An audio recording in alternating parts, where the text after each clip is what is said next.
اعوذ باللہ من الشیطان الرجیم براءۃ من اللہ ورسولہ الی الذین عاہدتم من المشرکین، اعلان برات ہے، قطع تعلقی کا اعلان ہے اللہ اور اس کے رسول کی جانب سے ان لوگوں کی طرف جن سے تم نے معاہدہ کیا ہوا تھا، مشرکین عرب میں سے، کہ بھائی اب تم نے یہ معاہدہ خود توڑا، اب اس کا انجام بھگتو گے، نہ اب کوئی معاہدہ رینیو ہوگا اور نہ کوئی نیا معاہدہ ہوگا۔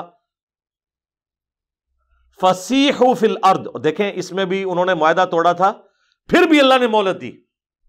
فسیحوا فی الارض اربعۃ اشہر، 4 مہینے کے لیے تمہیں اجازت ہے کہ اس سرزمین میں چل پھر سکتے ہو،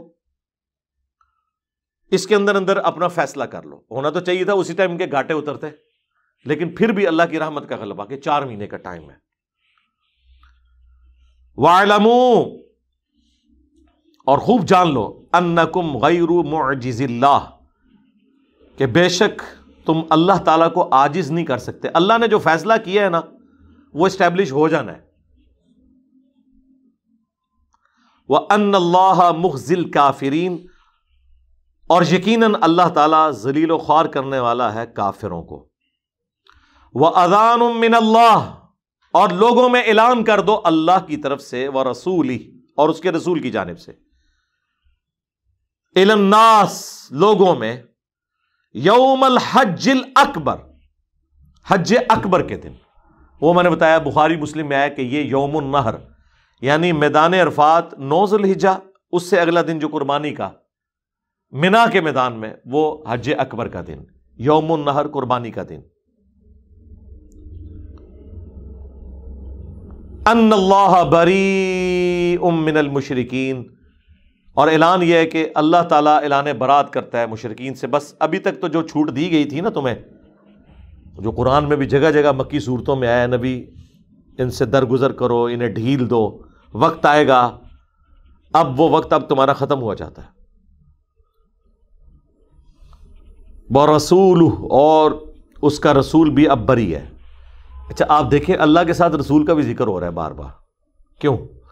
اللہ کے بارے میں تو کسی کا کنسیپٹ آ سکتا ہے کہ اللہ تعالیٰ بڑا ڈاڈا ہے، لیکن حضور ذرا شفقت فرمانے والے ہیں، اور حضور شفقت فرماتے بھی تھے،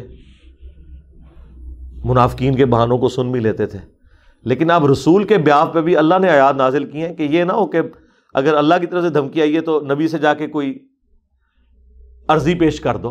یہ اعلان اللہ رسول دونوں کی جانب سے ہے۔ اب شریعت اسٹیبلش ہونی ہے، رسول اللہ کی رحمت تمہیں کوئی ہیلپ نہیں کرے کیونکہ اللہ نے اعلان برات کر دیا۔ فَإِن تُبْتُمْ فَهُوَ خَيْرٌ لَكُمْ، اگر اب بھی توبہ کر لو تو چلو تمہارے لیے پھر بھی بہتری ہوگی، چھوڑ دیا جائے گا۔ وَإِن تَوَلَّيْتُمْ، اور اگر تم منہ پھیرو گے، فَاعْلَمُوا، تو خوب جان لو، أَنَّكُمْ غَيْرُ مُعْجِزِ اللَّهِ، کہ تم اللہ تعالیٰ کو عاجز نہیں کر سکتے۔ اللہ تعالیٰ نے جو فیصلہ فرما دیا نا اس میں کوئی اللہ تعالیٰ کو زیر نہیں کر سکتا۔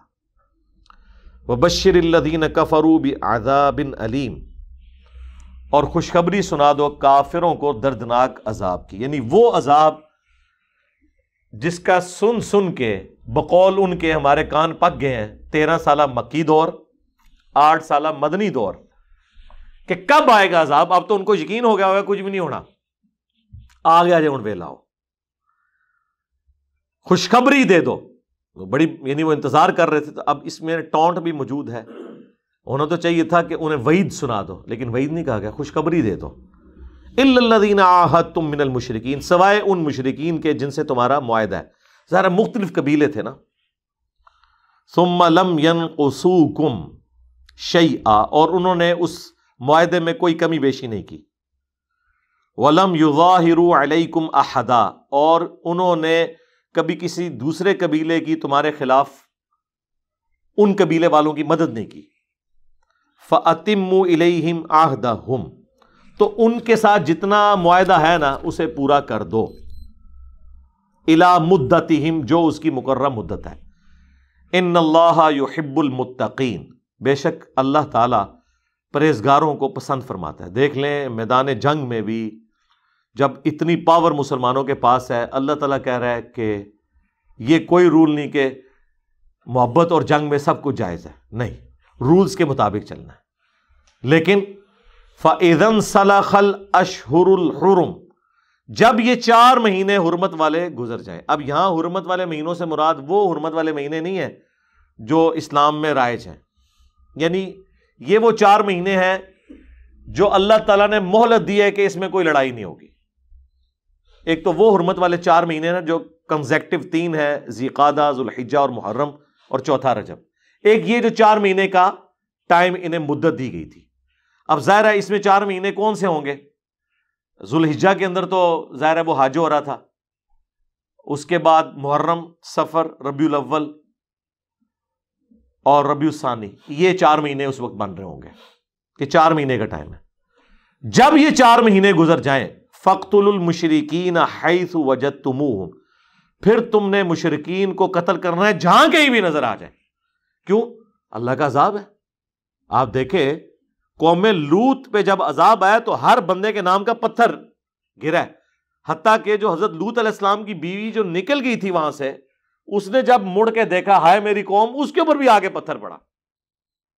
تو اس طرح جہاں جہاں یہ نظر آئیں گے تو عذاب استیصال آئے گا، جو میں آپ کو سٹارٹ میں بتا چکا کہ اس دفعہ عذاب استیصال قتال کی شکل میں نازل ہوا۔ اب وہ اسلام کے مخالفین نے بس اتنا حصہ اٹھایا ہوا ہے، فَاقْتُلُوا الْمُشْرِكِينَ حَيْثُ وَجَدْتُمُوهُمْ، قتل کرو مشرکین کو جہاں کہیں بھی تم پاؤ۔ ابھی بات تو مطلب یعنی کلپ کاٹے ہوئے ہیں قرآن کے بھی، انہوں نے چھوٹے چھوٹے کلپ جس طرح میرے کاٹے ہوئے ہوتے ہیں نا، یہ کافروں والے کام ہے، آؤٹ آف کانٹیکسٹ بات کرنا۔ فَخُذُوهُمْ، انہیں گرفتار کرو، وَاحْصُرُوهُمْ، اور اگر کہیں یہ کسی مکان کے اندر یہ قلعے میں چھپے ہوئے اس کا گھیرا لو، وَاقْعُدُوا لَهُمْ، اور تاک میں بیٹھو کہ جب کبھی یہ گھر سے نکلیں، کُلَّ مَرْصَدٍ، ہر جگہ گھات لگا کے بیٹھو، یعنی کوئی موقع نہیں جانے دینا، کیونکہ اب یہ اللہ کا عذاب ہے نا، چڑ چڑ کے مارنے۔ اب یہ اگر صرف اتنا حصہ آپ دیکھیں تو واقعی لگتا ہے کہ اسلام کا جو نام ہے امن اور سلامتی، وہ تو بالکل اس کے اپوزٹ ہے۔ لیکن یہ کن کے بارے میں ہے؟ جن کے اوپر اللہ تعالیٰ نے پیغمبر کو بھیجا، پیچھے آلموسٹ 22 سال کی دعوت ہے، جس میں ہر طریقے سے پیار محبت سے سمجھایا اور پریکٹیکلی بھی سمجھایا اس حوالے سے کہ اللہ نے غلبہ دے دیا۔ فَإِن تَابُوا،